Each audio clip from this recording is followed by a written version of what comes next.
Bismillahirrahmanirrahim. Assalamualaikum warahmatullahi wabarakatuh. Nama saya Muhammad Imaduddin bin Muhammad Azmi, nombor metrik 059091.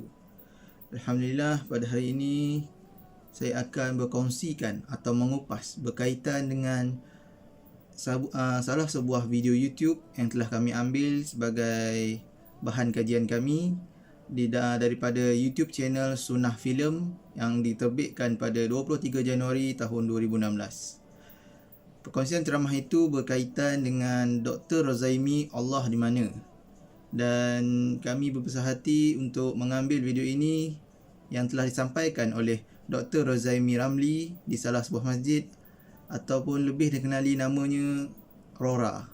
Okey. Saya akan mengupas sedikit berkaitan dengan isu Allah di mana ini.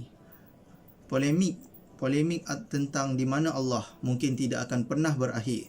Persoalan berkaitan di mana Allah ini seringkali menjadi buah mulut ataupun permulaan perdebatan di antara seseorang individu dengan individu yang lain.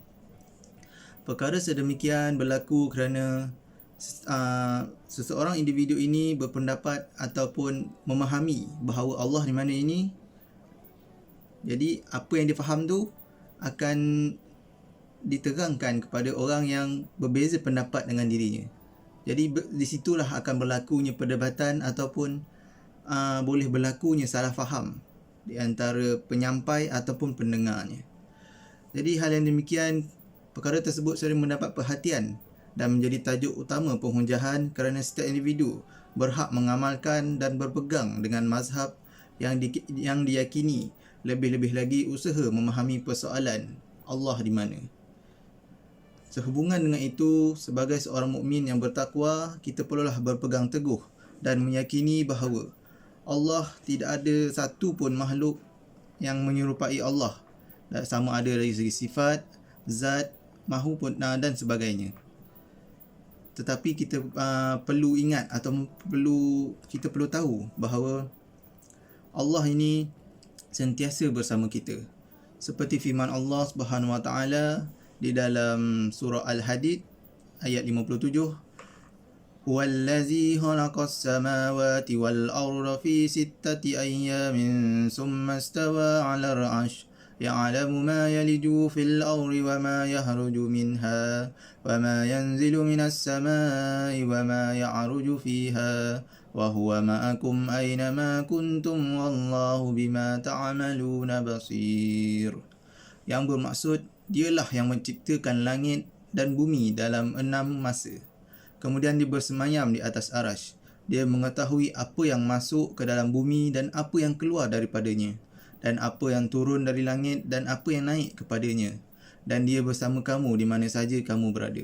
Dan Allah Maha melihat apa yang kamu kerjakan. Jadi di sini berkaitan isu Allah di mana ini, dalam firman Allah tadi, Allah berada di mana-mana. Maksudnya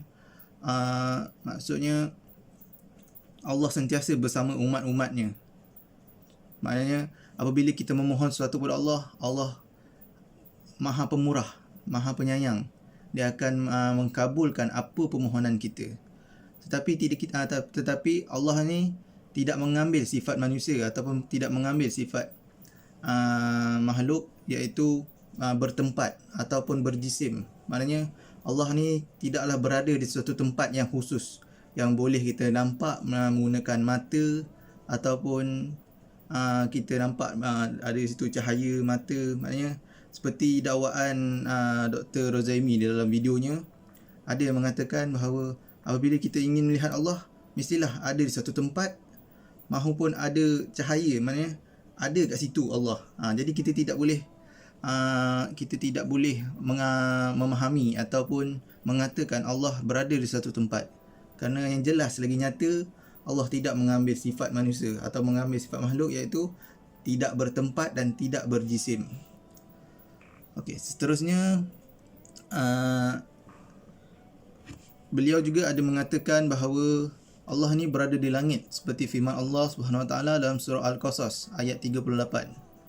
Qala Fir'aun ya ayyuhal mala'u ma 'alimtu lakum min ilahin ghairi fa'awqid li ma ya Haman 'ala tin faj'al li sarhan li'alli attali'u ila ilahi Musa wa inni la azunnuhu minal kazibin. Yang bermaksud, dan Fir'aun pula berkata, wahai orang-orangku, aku tidak mengetahui ada bagi kamu sebarang Tuhan yang lain daripadaku. Oleh itu, wahai Haman, bakarkanlah untukku batu bata, serta binalah untukku bangunan yang tinggi, agar aku dapat melihat Tuhan Musa seperti yang dikatakan. Dan sesungguhnya aku percaya Musa adalah orang-orang yang berdusta. Jadi, Dr. Rozaimi Ramli ni mengambil ataupun memegang dalil ini yang mengatakan Allah di atas langit, seperti mana firman Allah dalam surah Al-Qasas ini. Tetapi dalam videonya dia menyebut surah Al-Ghafir. Maknanya di situ ada kesilapan. Jadi beliau adalah menegaskan apabila kita boleh melihat Tuhan, bermakna Tuhan itu berada di satu tempat, seperti mana pihak Mu'tazilah berfikiran. Apabila kita ingin melihat Allah, mestilah mempunyai jarak yang sesuai. Mesti ada cahaya, barulah boleh melihat Tuhan. Perkara tersebut merupakan cara atau kaedah di antara orang Asy'ariyah, orang Hanabilah dan Salafi faham dalam meningkatkan lagi keimanan kepada Allah Subhanahu Wa Taala. Jadi kita kena berpegang teguh bahawa Allah itu ada. Tetapi Allah ini tidak mengambil sifat manusia ataupun tidak mengambil sifat makhluk, di mana Allah ini tidak berjisim, tidak bertempat. Justru itu, berbalik kepada video yang disampaikan ini, terdapat beberapa pandangan dan kaedah yang berbeza dan mempercayai kedudukan Allah Subhanahu Wa Taala. Namun ada setengah pihak ataupun puak yang mempercayainya dan mentafsir dan mengikut akal fikirannya semata-mata. Oleh itu, kita hendaklah mempercayai di mana Allah wajib memiliki sifat muhlafa lil hawadis, iaitu menyalahi yang baharu. Sifat ini juga termasuk dengan sifat salbiah, iaitu sifat yang menafikan apa sahaja yang tidak layak bagi Allah, iaitu mempunyai arah dan tempat. Selain itu, di akhirat kelak, melihat Allah SWT adalah perkara sabit. Orang yang beriman dan taat kepada ajaran Allah SWT, melihat Allah SWT dah harus tanpa batasan dan tanpa cara. Hal ini adalah berdasarkan kehendak Allah dan ilmunya. Maka berakhirlah sudah perkongsian saya.